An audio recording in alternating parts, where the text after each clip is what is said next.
Alrighty, well, welcome to today's video. This is going to be one of the last 3 requests that I have to catch up on, and it's going to be this one right here. Big the Cat and Froggy. So, if you don't know, I am a big Sonic fan. I have been reading the comics for a really long time, but that's another story for another time.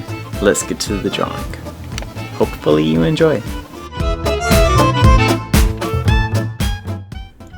Now, usually I talk about the drawing and the process, but in this video I want to share some background and history. So sit back, relax, sip on some coffee or hot chocolate, and let's get started. Born on August 24th, 1964, Mark Evan Cerny would become a name to recognize and respect in the video game industry. Mark would show interest in computers and other technological devices early on in his life, working and studying programming on computers at local science museums and universities in the 70s. Fascinated by the depth and story in the world of Dungeons & Dragons, Mark and his brother would set an ambitious goal to create a real-time story-driven RPG game on a computer in 1978. Due to the limitations of technology at this time, this dream would come to fruition many years later as Final Fantasy VII. Now, as a teenager in the 80s, Mark's hobbies of programming would find its soulmate in the form of an iconic wooden cabinet with a screen, known as an arcade. Around this time, Mark would enroll at UC Berkeley at the age of 16, studying mathematics and physics, but the young and ambitious native Californian had yearned to have both his love of video games and programming together, and in the following year, in 1981, at the age of 17, Cerny would become the youngest employee of Atari Coin operating game division, being senior by 5 years. Not everything was going smoothly though. The peak year of Coin arcade games had passed the year prior to Mark joining Atari, and with the market already saturated with so many cabinets squeezed anywhere and everywhere, such as supermarkets, malls, and corner stores, the operators themselves halted on purchases. This, along with the video game crash of '83 in the United States, caused layoffs and panic in the Atari company. Something had to be done. This didn't stop Mark from his dreams, and on December 15th, 1984, just in time for the holidays, Marble Madness was released for the arcade game world. With Cerny as the lead designer and his co-worker Bob Flanagan as a software engineer, they were praised and remembered for the work on Marble Madness.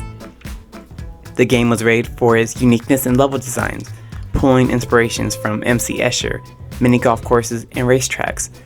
For the game's difficulty, giving it a challenge from beginners to modest gamers, and being one of the first to use stereo sounds, from dual channel instead of monaural sounds, with a memorable soundtrack by British composer Paul Weir, recently known for his contributions to No Man's Sky. Lastly, with using a trackball controller in isometric perspective, Marble Madness was marveled at this time, and with selling around 4,000 cabinets throughout its run, Marble Madness became one of the highest earning games in the arcade game world, and in 2008 was listed as number 79 in the top 100 arcade games in the Guinness World Records for its technical, creative, and cultural impact. Many games pay homage to Marble Madness even to this day, and one to mention is Super Monkey Ball. With the phenomenal performance of this game and wanting more, Cerny left Atari in 1985 and joined Sega, and in the following year in 1986, moved from the west coast of California to Japan to gain insight on console games. While there, he learned a multitude of knowledge with hands-on work with the Master Systems and various others. With a mix of success and knowledge, Cerny pitched the idea of having an American development division of Sega. Then CEO Michael Katz realized they needed to increase game production that appealed to the American taste, and the American Development Division was approved, and in 1991, the Sega Technical Institute, STI, was founded back in California. And although his career with STI would be short-lived, assisting with Sonic the Hedgehog 2 and venturing off to Sony shortly afterwards, Cerny continues to this day working on video games. STI would have its fair share of success creating many more Sonic titles after Cerny's departure, such as Sonic the Hedgehog 3, Sonic & Knuckles, and Sonic Spinball. This success did not come without its troubles, however. Language, cultural differences, and attitudes caused a divided workplace within its own between the American and Japanese teams. The 2-in-1 division would continue until STI shut its doors in 1996 due to the overbearing workload on the staff and the success of the PlayStation. But the blue blur was not done yet. On December 23, 1998, the Sega company first released as it was then known as Sonic Adventure International in Japan for the Sega Dreamcast. Then, almost a year later, renamed as Sonic Adventure, on September 9, 1999, it was brought to the United States. Sonic Adventure had many firsts. For example, it was the first completed game of the Sonic franchise that featured true 3D gameplay. Notably, many components that made up this game came from the canceled Sonic Extreme, originally slated for the 1996 holidays, to be released by the Sega Technical Institute. But due to disputes within the company, an unrealistic deadline with a low staff count, and many other factors, Sonic Extreme was cancelled. Now Sonic 3D Blast, which premiered a couple years prior to Sonic Adventure in November 1996, for the critically acclaimed Sega Genesis and the not so successful Sega Saturn, did have some similar aspects.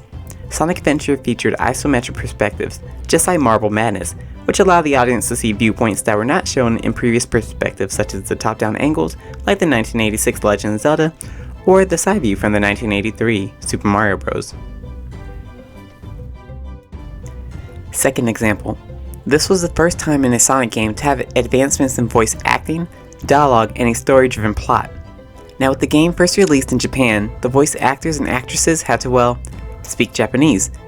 Some notable and familiar voices were Junichi Kanemaru as the main protagonist Sonic the Hedgehog, Taiko Kawada as his high-flying partner in heroics Miles Prower, Kaori Aso as the spirit echidna of the Mystic Runes Tikal, Chikao Atsuka as the notorious Dr. Eggman, Joji Nakata as the industrial E102 Gamma, and last but not least, Shun Yoshiro as the oafish but lovable Big the Cat. If you have heard some of these names before, you're not alone. Many of these VOAs have had a history, particularly Shun Yoshiro, born Motohiro Suzuki for Suyama Okayama, Japan. With a multitude of works ranging from television to films, including the works of tokusatsu, cartoon animations, and theatricals, Yoshiro had quite the repertoire. He also did dubbing for some iconic pieces of work, including Snow White and the Seven Dwarfs as a huntsman, Pooh from the Tigger movie, reprising his role as Pooh in the first Kingdom Hearts series, Kaa from the Jungle Book, Morocco Mole from Secret Squirrel, Lenny from Toy Story, and many more. This of course included voicing Big the Cat, with his first introduction in the Sonic franchise as well. This is the first time that Big the Cat makes an appearance in the Sonic franchise, and after this, became a part of it. Despite the 18 years old stature, towering in at 6'6", weighing in roughly at 616 pounds, and the brute strength seen in the other members of the Felidae tribe, first shown in the now cancelled Archie's Comics, issue number 81, Big the Cat saw their tendencies to be a bit too complicated and violent, contrasting to his easygoing lifestyle, causing him to become exiled. With his pal Froggy, they live in the jungle near the Mystic Ruins, where he occupies his free time fishing and willing to help his friends when they're in need. Big the Cat would be voiced by Yoshiro in this installment and Sonic Shuffle before his passing on June 25, 2003. Takashi Nagasaka would voice Big the Cat from 2003 and is still the current Japanese voice actor for him. Other voice actors for English dubbing for Big the Cat would alternate between Oliver Wyman and John St. John from 2003 to 2010, with Kyle Hebert taking over for the last two Big the Cat appearances in Sonic Color in 2010 and Team Sonic Racing in 2019.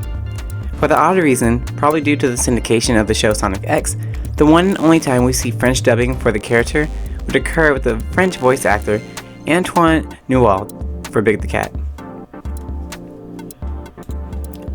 The concept art compared to the finalized versions were interesting changes. His stature remained roughly the same, tall and a bit bulky, but his proportions were a bit altered, from a Tanuki-inspired and almost bipedic raccoon look, with the same masked look to the eyes and ears to match, to the elongated ears you see now. His torso had a round belly similar to the 90s era Sonic, now sports a tuft of hair jutting on both sides. His eyes were similar to Sonic's and young Amy Rose's, with an oval pupil. Now as you can see, smaller and rounder for both eyes and pupils. His tail was a bit more raccoon and cat-like, being soft and rounder and the tip rounded off as well. Now has 4 splits, have the same striped bands going throughout his fur. Throughout the various games, featuring Big and Froggy, they did not change too much, resolution and graphics aside of course, except for a Sonic Forces speed battle, featuring Big as Santa, with the beard, hat, belt, socks, and shoes to match.